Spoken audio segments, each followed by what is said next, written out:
Hi, I'm Karis Kilduff, and this is a video on how to make Tabula Scalata, which are an activity included in my. So Tabula Scalata are a very basic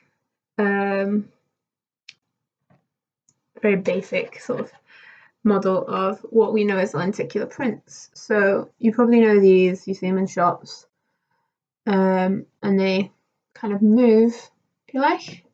So these ones are created using very tiny ridges on the card or whatever. But we are going to be creating a very basic one. So Paleolithic people wouldn't have made exactly what we are making. They would have used the basic processes that go behind it. So using angles to show two different images and separation to sort of accentuate the images as well. So for this activity, you're going to need a pencil, you're going to need some paper, potentially some scissors and glue. So first things first, what you want to do is you want to get a piece of paper.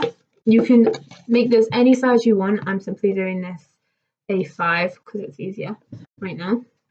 So for this, you want to just create a zigzag with it. So just fold it in half and half again and half again, that sort of thing. So you have a zigzag pattern like this. So this is better done with stiff card, so then it will keep its shape, and then you can stand it up and it will stay essentially. Yeah, and then you're going to want another piece of paper and you're going to want to draw two images on it. Or if it's easier for you, like me, you can take this piece of paper and halve it. So on this, one half will hold one image and the other half will hold the other. So on my piece of paper, I've drawn a shooting star and the sun. And then once you've drawn these, you can draw whatever you want. It's entirely up to you. They don't even have to be related. But I've used on one that I've made for the box, which is used in collaboration with this scene. If you want, I've used a Paleolithic image of an antelope turning to look around after it's feeding, eating grass, whatever you believe antelopes eat, and then it's looking around. But it's entirely up to you what you decide to draw. So these images we're then going to cut into four. So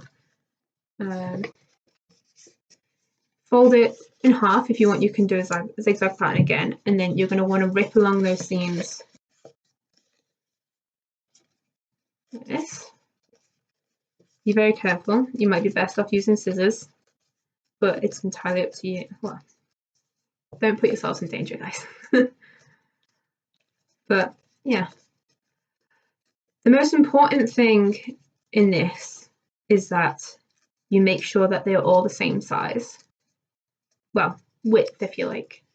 Length doesn't really matter, but the width of each section matters because they all need to be the same size, so it creates a cohesive image. So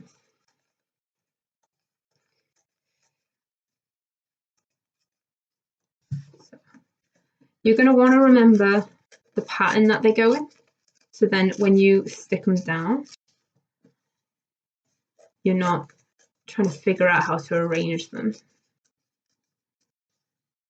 So maybe when you're cutting them apart, put them back so they make them image again, you know?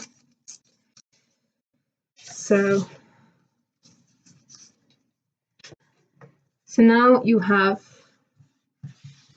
two images and pieces for this. And I've prepared already by putting sticky tape on the back.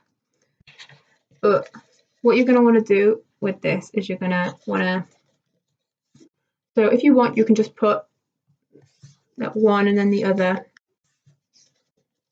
like that. Or you can put one down and then put the other down.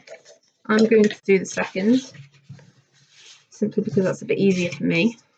That's how my brain works, unfortunately. So I'm going to take the sticky plastic and then I'm going to stick it down and make sure it fits. And you've got one piece like that. If you want, and you're very brave and got a much more functional mind than I have, you could try and do it directly onto the paper.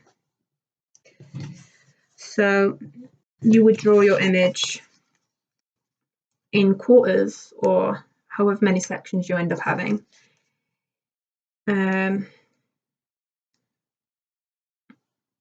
So you would, this paper's not being very helpful.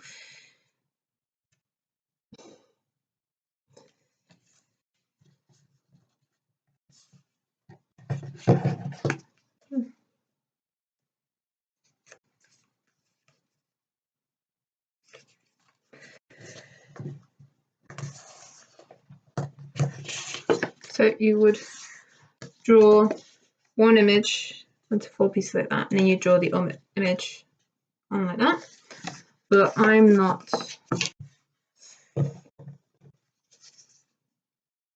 I can't work that way, unfortunately. So I have to draw one piece and then draw the other onto other pieces of paper and then stick them down like this, which is fine.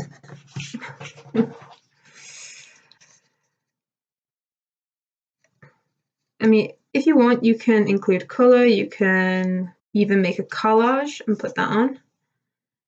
Again, this is really up to your own imagination. It's entirely up to you what you do with it. The only limit is yourself and how far you're willing to go. And this can be made in any size you want. You could make this as big as a billboard if you wanted. It might take a bit, but really it is entirely up to you. So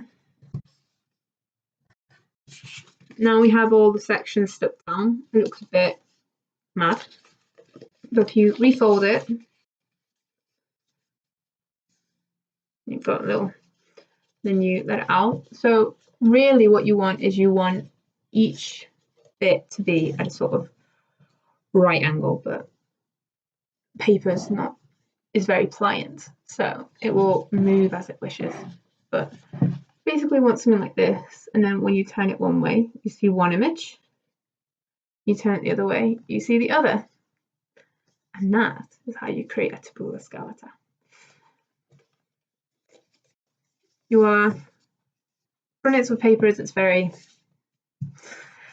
transportable, but having done it like this, it's much better, much more stable and solid, and it keeps its angles very, very well. But these work just as well. You've just got to hold it.